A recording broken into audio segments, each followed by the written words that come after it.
All right, folks, good afternoon. Welcome back. It's Wednesday, January 6th. It's just shy of 1 p.m. Bean time just finished up a little bit ago, and it's time to get back to work here. Um, One of the things I'm doing today is grabbing a load of peas and oats. I'm going to show you something. I'm not really into this, but I think it needs to be seen. Maybe a lesson learned. I'm no cattleman, I'm no teacher, but maybe a lesson to be learned here. I think what I'm going to do is I'm going to name this video Stick with What Works. A couple of videos ago or so, I did a little bit of complaining about my peas and oats. Not the product itself. The peas and oats that was harvested this year was, yeah, it was unbelievable. It was great, fantastic. It's the wrapping.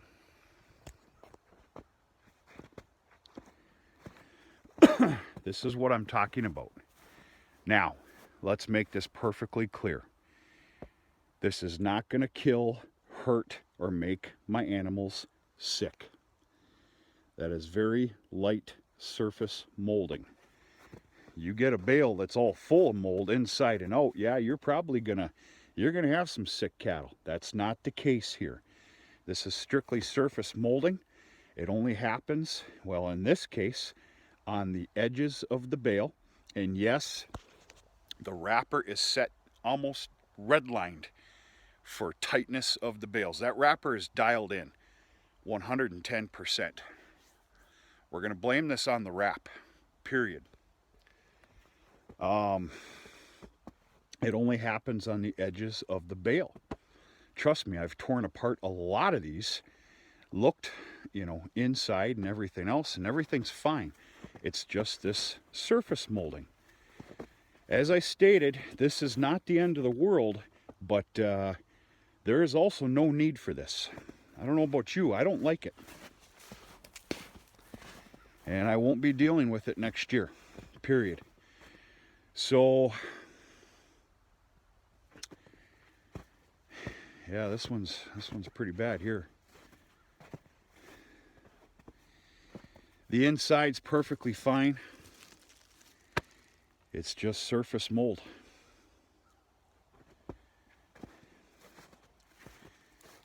Everything was done correctly, folks. I ask that you please don't question the moisture content of the peas and oats, because if you if you wrap something that's not at a specific or great enough moisture, you'll have some problems. Alfalfa's a big one.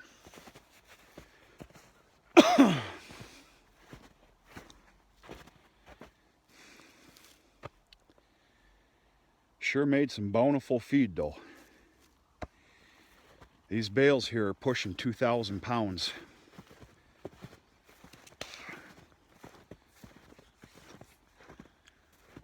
So what I'm not going to get into on this channel, because I just don't like that business, I'm not going to give you names of products that are complete baloney horse garbage, which is this wrap right here. All I can tell you, be very careful for we're going to call it an off-brand wrap of this color.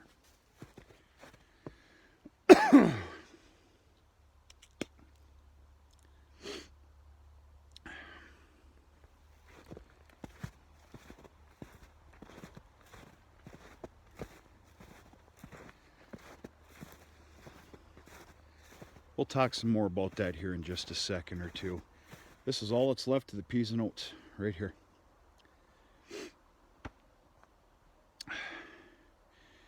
Very happy and satisfied that I went ahead and nurse crop, mother crop.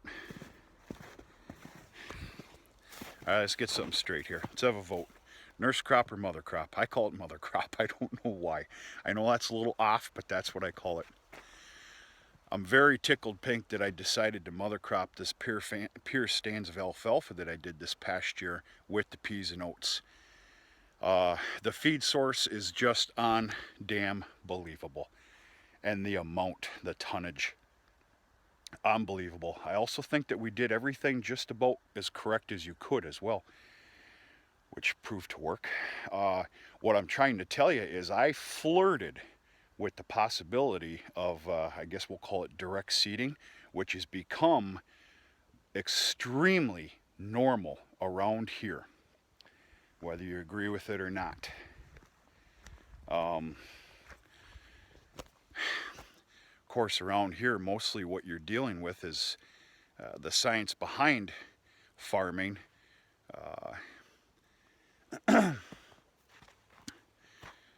With dairy.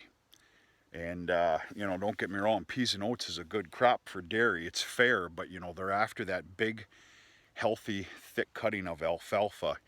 And they'll be damned if they don't take a, you know, one giant crop off of it towards the end of the year on direct new seeding.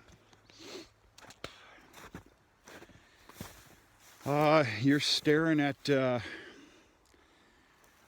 what was this, 131, 132 bales of alfalfa. The cows are going to get this sooner than later. They got a ways to go.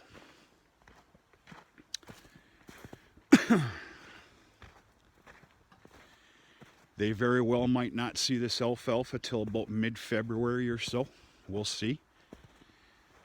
You know, I've got the remaining peas and oats, and I've got a lot of sorghum.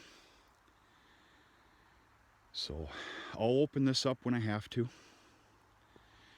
I also got a small line left over of that grassy alfalfa, and then about maybe 20 bales left over of, about 25 bales of that third crop alfalfa, which of course that's reserved for the heifer lot. So here's the reason for the wrap. Number one, I buy, and I've always bought, the white wrap. And shame on me that I can't tell you that product's name right now. Gosh damn it. I've gone through enough of it. So, as you know, that wrapper that I use, that's borrowed. I don't own that. There's things traded off for it, I can tell you that. Nothing's free, nor should it be.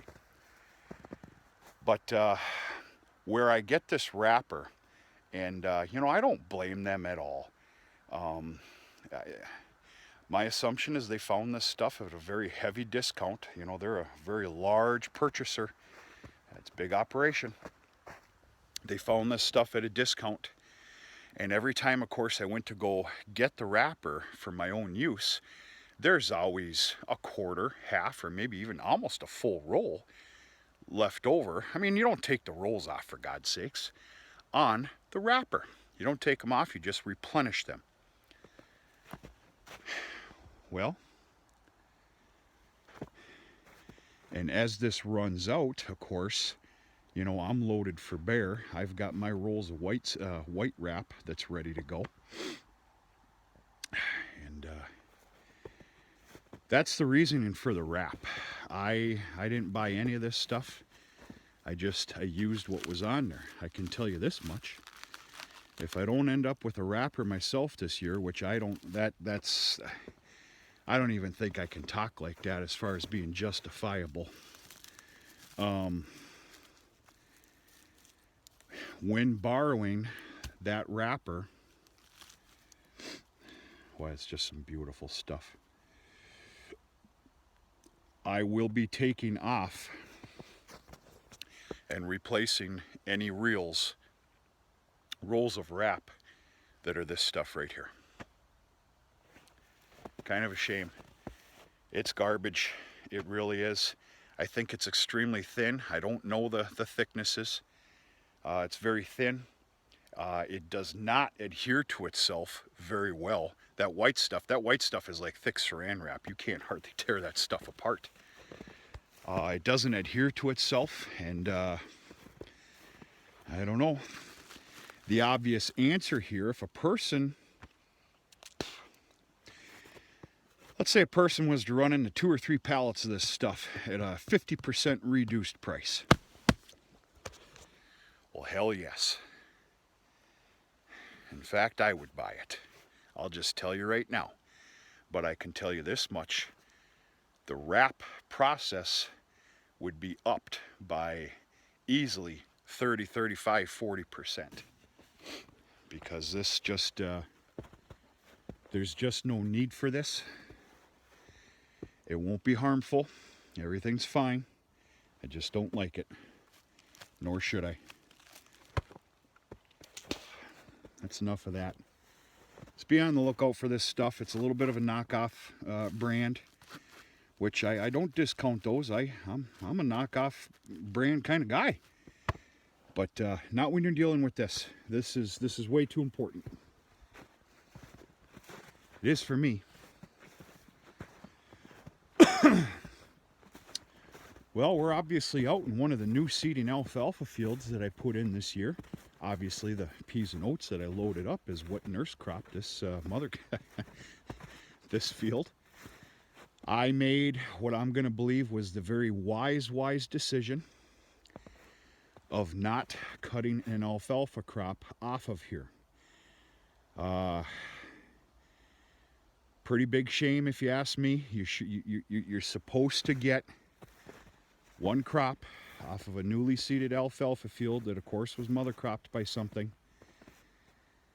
That wasn't the case here. I made what I thought was the right decision to leave it be. And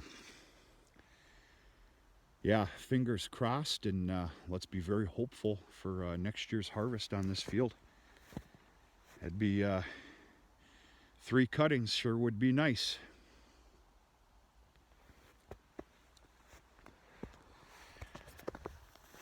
Plan on going after a lot of wrapped product next year. Wrapped product that merits it. Now, unless something changes, I won't have any peas and oats next year. I'm not putting in any new seeding unless something changes. But you know, I have now, you know, we're going to call them 100% pure. And that's 24 acres there. This is just shy of 20, and it's about 18. I've got another 2 fields of what we're going to call pure of 5 acres, and then another 6 or 7 acres.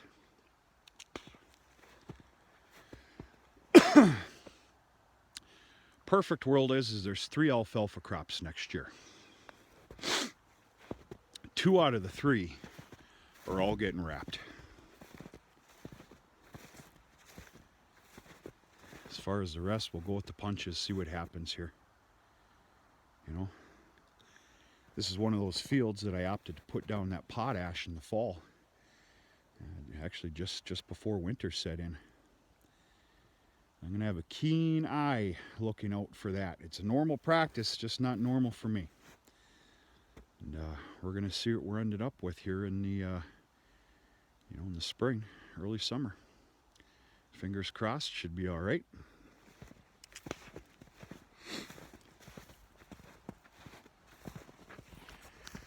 A lot of next year's decisions.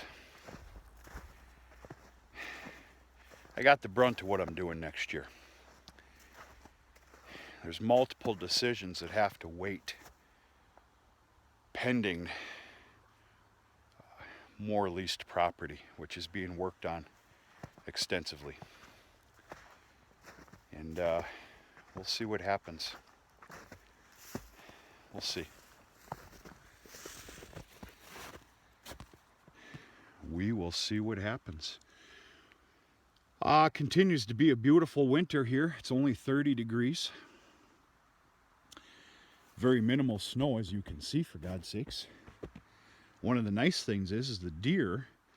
You know, the deer aren't they're not scrounging for food, which is kind of nice because they're not ripping into my lines here, which they started doing last year. That was an eye-opener.